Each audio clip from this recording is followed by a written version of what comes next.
kahit itim ang suot ko, kahit itim ito, kahit itim ang buhok ko, kahit itim yung lupa na nasa kuko ko, may puso ako. Puti. Berde berde. Diba? Yan yung kasing propaganda, advertisements ni Sara at ni Amy Marcos. Paitim-itim talaga, may itim naman kayo. You are trying to reverse psychologize a lot. Pero yun naman talaga yung kayo mismo. Diyos ko, si Amy Marcos, diba? Daming issue na itong babaitang to. Si Sara Duterte. Hinahamon to ni Hilary Gadonin, makipagdebate. Wala namang kalaban-laban to si Sara Duterte. Simpleng confidential fund nga. Hindi kayo ma-explain, diba? Ang rason niya, ay, hindi naman kasi akong gumagawa nung sabi niya, bet! Andun ka dapat, be, nag-check ka. Sarang to kakagigil eh. Diba? Dapat naman talaga kahit papano, ikaw yung ikaw dapat yung pinaka-signatory dyan eh. Chine-check mo lang naman dapat yan. Diyos ko. Kaya ang napaka 100% ng COA audit ni Madam Leni before, for all 6 years na term, 500 million lang. Tapos pero yung value ng mga ginawa niya more than. Just grabe no. Grabe ka, B. Parang ikaw to, oh. Siyan. Amy. Nakakagigil kasi. Noong nakalipas na linggo lamang nang i-endorso ni Vice President Sara Duterte ang re-electionist na si Senator Amy Marcos. Kasunod ito ng pag-alis ng senadora sa Alyansa para sa Bagong Pilipinas ng kapatid na si Pangulong Ferdinand Marcos Jr. matapos ang kontrobersyal na pagsuko ng Philippine government kay dating Pangulong Rodrigo Duterte sa International Criminal Court o ICC. April 13 naman ang i-post ng kilalang taga-suporta ni VP Duterte na si Attorney Harry Roque ang mga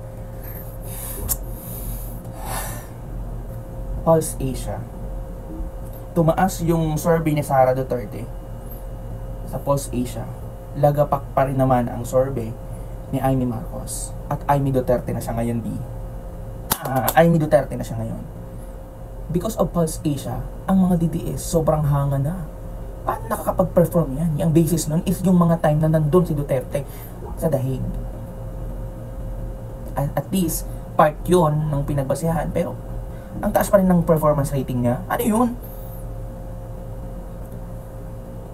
Beep. And ito pa yung pinakamalupit. 2,400 na respondents lang yung pinagbasehan niya. Kahit sino naman, common sense lang, nakakita kayo ng mga numbers dyan, tas ang taas ng porsyento nito, tas ang taas nito. Bakit? Bumoto ba kayo? Doon kayo magbe-base B. 2,400 will never mean something. Diba? Sa mga taong gumagawa ng tama. But they would think na may mga mali sa naging basehan ng ganung survey. Diba?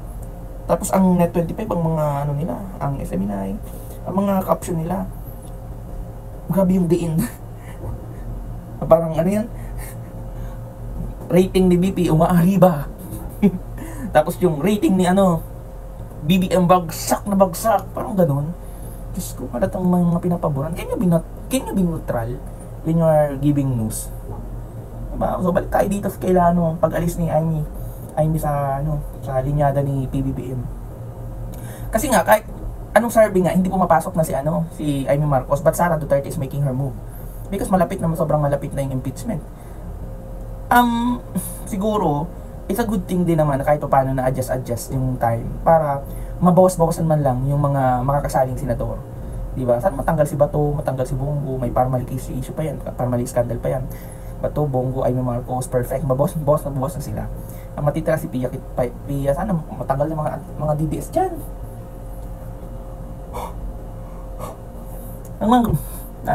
Ang gumagawa lang naman kasi ng mga issue, mga DDS, diba? Alam natin yan.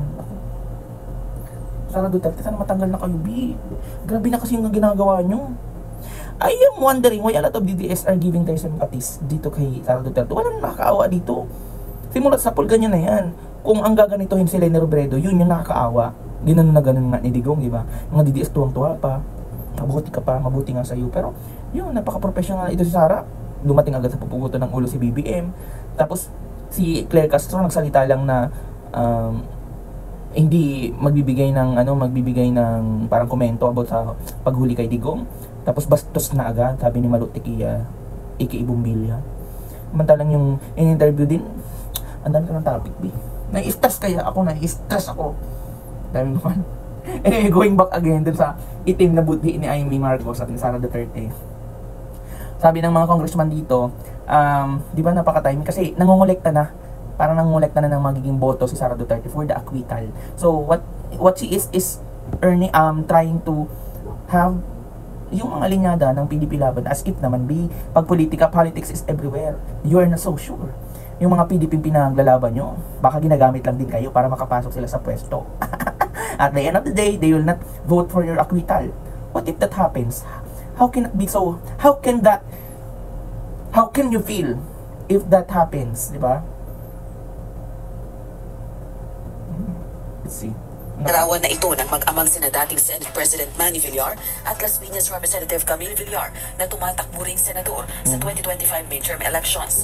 Sa caption ni Oke, inilagay nito, "Politics is addition after all," o mahalaga ang pagdadagdag ng mga kakampi sa politika. Si Congresswoman Villar ay kabilang pa rin sa alyansa para sa bagong Pilipinas ng Administrasyong Marcos Jr. Pinuna ng ilang kongresista ang pag-endorso ng mga senatorial candidate ni VP Duterte. Ilang linggo ito bago ang midterm elections. Ayon kay Lanao del Sur 1st District Representative at House Assistant Majority Leader Sia Alonto Adjo, iginagalang niya ang karapatan ni VP Sara na i-endorso ang mga kandidatong nais nitong suportahan. Ngunit questionable para sa kanya ang timing at implikasyon nito sa gitna ng napipintong impeachment trial ng Vice Presidente. Dagdag pa nito, dahil sa nalalapit na paglilitis sa Senado, tila sinusubukan na umano ni VP Duterte na bumuo ng ugnayan. Yes. Hindi naman ikinagulat ni House Deputy Majority Leader La Union 1st District Representative Paulo Ortega ang Senate endorsements ng pangalawang Pangulo.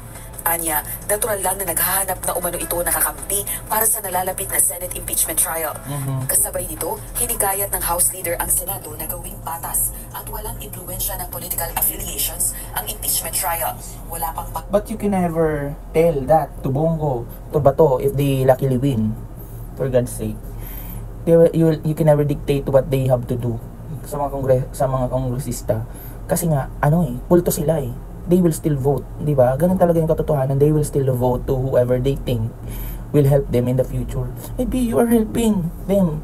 And Sara Duterte will never help you. Wala nga daw siyang kaibigan, di ba? As she said. Diyos ko, eme kayo. Gumagawa ng alyansa si Sara Duterte, di ba? Para dumami yung hindi sa kanya mag-acquit. Pero nakakagulat yan. Nakakagulat talaga yan. And Sara Duterte will never run from the reality. Na kapag nalaman natin ang katotohanan, nakakalaking kahiyan yan. And then, andito kayo mga senador. Senador lang naman eh. Why are you all voting for senators na useless when it comes to appreciation of reality? Diba? Ang mga senador na naman yung dyan, magbibida-bida to the highest level. Hindi yan i-acquit talagang, hindi i-acquit yan ni Sara Duterte. Diba? Tapos luckily, mananalo pa ang kadiliman at kasamaan, pinaghalo na. Congrats, Amy Duterte. Sana happy ka na sa